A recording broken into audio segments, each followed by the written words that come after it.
Diana with WTI.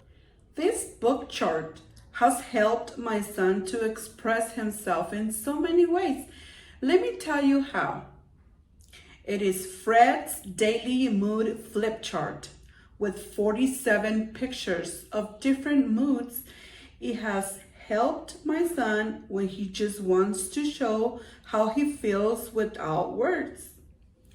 For example, when he's working on schoolwork or a project, he likes to use the focus picture. Or when he has accomplished a goal or has finished with a fun project, he would use the spent picture. I took it to the office and it was so much fun with coworkers. My boss loved it.